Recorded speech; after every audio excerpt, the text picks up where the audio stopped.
Good evening, everyone, and welcome to Choices Life Coaching.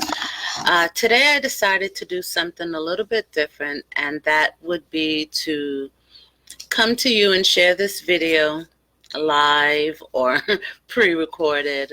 Uh, Today's topic is on shame loves shadows, and shame loves shadows is one of the emotions that I think most people don't really speak of, but I think it's a very important emotion to acknowledge. Uh, so, the emotions we're not comfortable with is shame. Many people were not comfortable with being shamed or just the topic of shame. We feel we feel rejection, or we feel a need to hide it. These are all variants of shame. So we felt those emotions as a child. And I think that's when most people feel or experience being shamed. It's either when you're a kid and you do something and your parents lashes out, or I think for me, the first time I actually felt shame was in the sixth grade, I think. And I had this friend, her name was Sahar, and she was a light-skinned African American, and I'm very, you know, brown-skinned. And I think the way the conversation, as I remember it, was that she had very thin lips, and I have thick, full lips. And I remember she used to say, "Oh my God, Jennifer, your lips are so big." And then my hair is really, really thick. I have naturally thick, healthy hair, as you can see. And I remember she would always say, "Jennifer, your hair looks like a wig. Is that a wig? Is that a wig?" And I remember that she always kept commenting on my features, and I felt really uncomfortable at one point. Growing up, I think that I used to keep my hand over my face when I smiled. I wasn't comfortable because I was always trying to hide my lip or my lips. But now I could care less what anybody thinks, because I'm learned to love me now. And that was a process. At one point, it took a while, I think, but I think these are all variants of shame. And shame is not literally being shamed, but it could have been when you're being mocked or judged, rejected, ignored, neglected, shunted aside, or made insignificant, silly, you know, made insignificant, or being made fun of 6 or 7 different ways. It's shamed. Then in adulthood, our own consciousness is still playing out the shame thing. That emotion is required for this moment of intimacy. But because I link shame to the emotion, I won't be able to show up and be present in this moment, because I'm feeling shamed right now, and it's going to be all about me. But really, it's not. These are just emotions or feelings that are carried on from either past experiences or someone's commenting, you know. Uh, so we carry that emotion into our adult lives, and we need that person so that we can play out that unconscious pattern in a safe way where it's all about us, and it really isn't. If people only know the mood state and the intense versions of shame, then it's no wonder that shame has such a bad reputation. Intense shame is painful, that we may do just about anything to avoid, ignore, repress, or run from it. But that's a mistake, because shame, which is in essence is anger at yourself or anger at self, is the primary emotion that can help you become an honorable, socially capable person. Shame can certainly overwhelm you, but when you can get into a healthy, empathetic relationship with it, shame can be your best friend. Shame can make you very sensitive socially, because some people, I think, need to need to be shamed a little bit, because sometimes things get out of control and sometimes people get out of control. And let's see, we can do shame can make us very sensitive socially, so that you will be able to stop yourself gently and appropriately before you say or do something, before you say or do something. If you've been shamed enough, it'll make you think the next time that that habitual thing or that habit or something that you tend to do often, the let's see, you probably don't want to do it again because you've been shamed enough, and it'll make you stop and think that I won't do this next time. Or you'll be a little bit more sensitive when you say something to someone, or when you want to do something. I think that a little shame is good. It's healthy, and appropriate shame will also help us.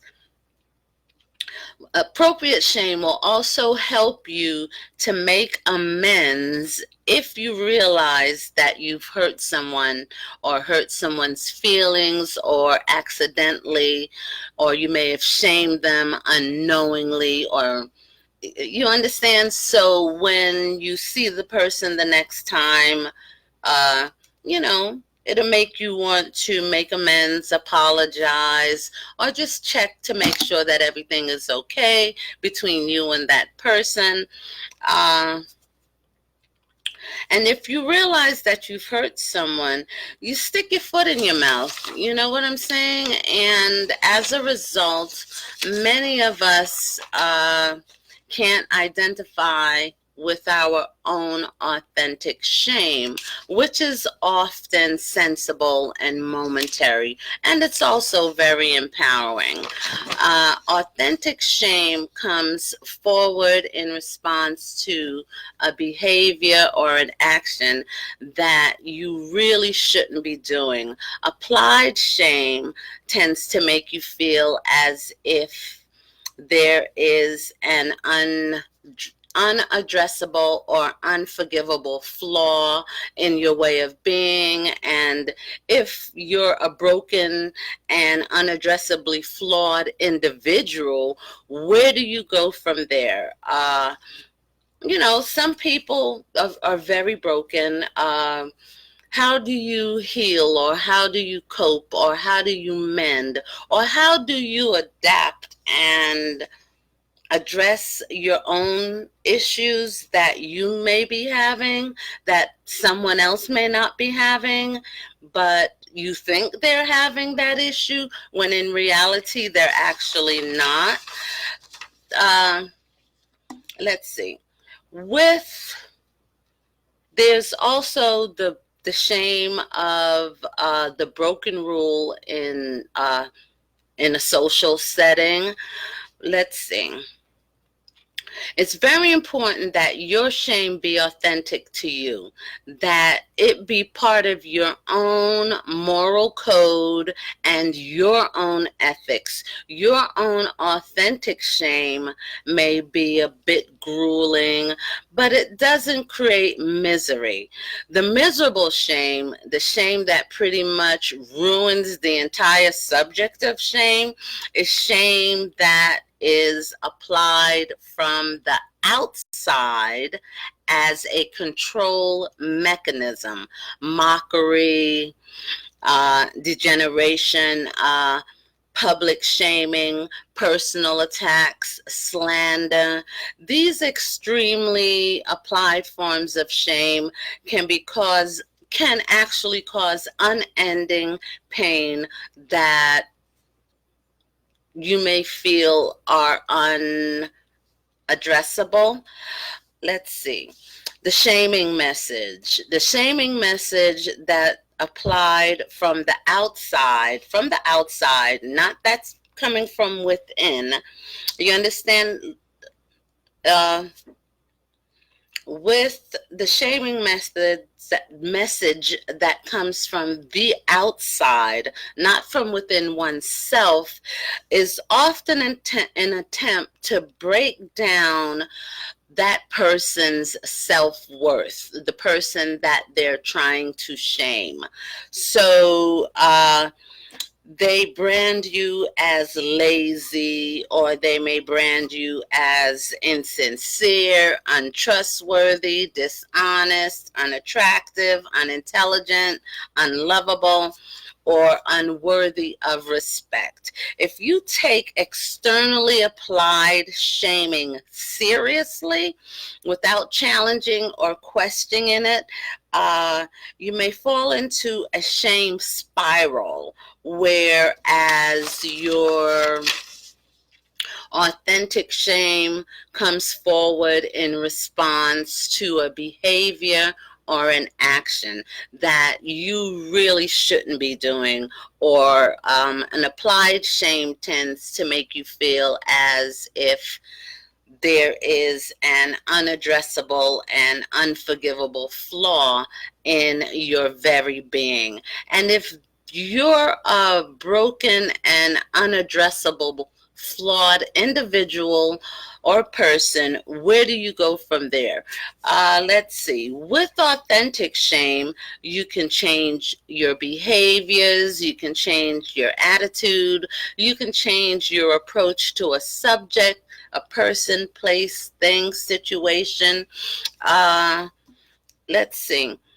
You have options, and you always have options. Don't you ever let anyone tell you that this is your only option, because it's not.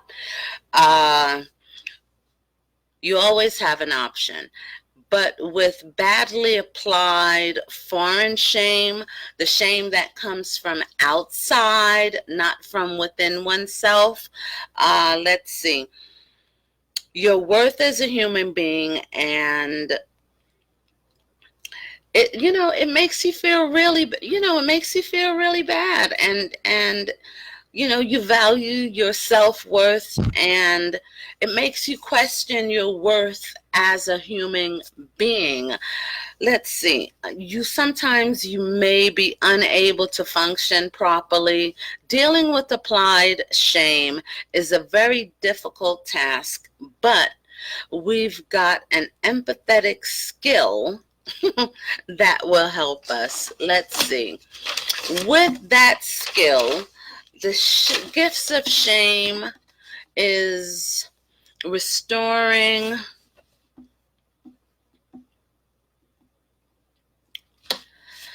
the gifts of shame.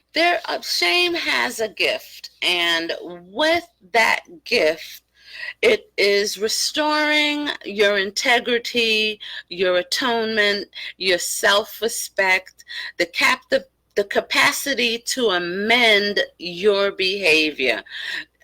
Sometimes we really have to check our behaviors and check our attitudes and check ourselves as an individual, but don't let it send you into a downward spiral where you cannot recover from, you know, and I see it a lot. I see it a lot, like currently I see it with prison inmates and people that, I worked at a correctional facility for a while, and I noticed that you have some inmates that are like reoccurring, like, okay, you've been in and out of jail since you was a kid, now you're a grown person. What is it? What is it that they feel a sense of shame? They feel a sense of shame. So by the time they come into the system, they get into the system, they get clean or they get rehabilitated. But now that they're clean and they're rehabilitated, they still have that shame stigma that is attached to them. So by the time that they're released from the facility, what do? They go back to those people, places, and things, and eventually they repeat the same pattern. So they're devolving and they're not evolving. So even with people in a certain relationship, or people that is an abusive relationship or a codependency relationship, or even in an addictive relationship, there's shame attached to that. So how do you overcome that? How do you value yourself as an individual? How do you lift yourself up? So basically, I think the first thing we all have to do is pray. Pray because God hears us. But we also have to work on ourselves. Sometimes when people are shamed, even with rape victims, especially rape victims that have been raped at a very young age, there's a stigma attached to that, and most of them will carry that into adulthood. So how do you deal with that? How do you do you bring that feeling or that moment of shame into your adult life? Or does it affect your relationship? Does it affect the way you see yourself, the way that others see you, the way that you view other people as well? I think that when we touch on these topics, these are things that most people don't want to discuss. You can be shamed at work. You can be shamed in a relationship. You can be shamed by a family member. So there are many different forms of shame, but you cannot let that be a part of your personality. And I think that when, as a result, many of us can't identify our own authentic shame, which is often sensible. It's that little tap on the shoulder, or that conscious thought where, think before you say something, or act accordingly when you're in a certain environment or something like that. And I think as sensible shame is momentary, it's very brief. It's not debilitating emotionally or mentally or anything like that. And I think, it's also empowering because it gives you, because you have the control. You have control of how you're going to react next time you are either put in a situation like that, or around certain people, or, you understand what I'm saying? You have the control of how you're going to respond. And your hand goes out for the cookie. you're only supposed to maybe have X amount of calories a day. Say you're on a diet and you want to you're allowed certain snacks or whatever, and your hand goes for the cookie and you've already met your quota. So, when you stick your hand in the jar, you realize I really don't need it. You know what I'm saying? And you walk away from it. That's authentic. That's free flowing shame. Uh, Shame working in a properly, working properly. And I think afterwards you may feel strong and aware, and you simply live by a moral code, your own moral code. Do not let other people put their thoughts of what they think you should be doing or what they assume you should be doing, because we can't live up to everybody's standards. You can't please everybody. So I think you best please yourself and live authentically, live genuinely, live honesty, live with integrity, and live with certain morals and values. And you floss your teeth because you want clean teeth. You don't want, after you have a meal or something like that, you brush your teeth and you use dental floss because you don't want to have food in your teeth. You avoid drugs, you know, you avoid adultery and you avoid crime, because you're not interested in those things and they're very uninteresting to you, and you treat people well. Why? Because it feels good. It feels good to be kind to you. It feels good to be nice to you. And that's what your free flowing shame feels like. When free flowing shame is very minute, and you don't get hung up on it. You don't get caught up, oh my God, I did that. Oh my God, I can't believe I said that. Well, okay, yes, you said it. Okay, yes, you did it. Okay, what do? You let it go and you move on. So the gifts of shame, it restores your integrity. It restores your self-respect if it is done authentically, and if it is your own shame, not somebody else's BS or crap. I can say BS, but not somebody else's stigma or their shame that they want to put on you. So don't let people attach certain titles to you, or you don't want to be known as the unreliable one or the inconsistent one, or you're not accountable. You want to be responsible. And for people that everybody has a past. You have to let that stuff go, because you are not your past. You are your present moment, right here, right now, in this present moment. And as we continue to grow and evolve as individuals, we have to be aware that, people change consistently. You used to be a bus driver, but you're not a bus driver anymore. What do? You are a tax preparer, or you used to be a boxer or an athlete, and what do? You become an announcer. You understand what I'm saying? And then there's the bad shame, those things that, oh my God, what is it, on TMZ?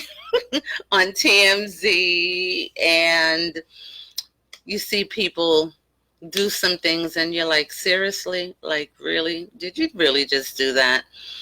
or people do the darndest things when they're under the influence of drugs, alcohol, inebriated, or anything like that. So when you think of who you are, whose you are, just know that you are valued, you have self-worth, you are precious, and you're loved beyond your own imaginings, because God loves you and your creator loves you. You can say source, the source of every living thing, you know, your family. When we think of these things, think of the people who loves us and think of the people who cares for you. And that way you won't be caught up in that downward spiral where you have to become something or someone that you're not. So if you look at shame in as not a bad thing, but a thing that can help you look within and do the inner work and take it from there. So join me again next time. Join me next time and on Jennifer's Perspective, where our next topic will be, let's see, restoration.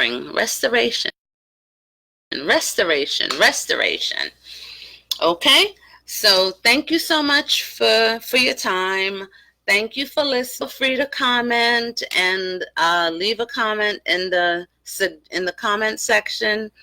And feel free to follow me on Facebook, Instagram, Twitter, and know that you really are loved.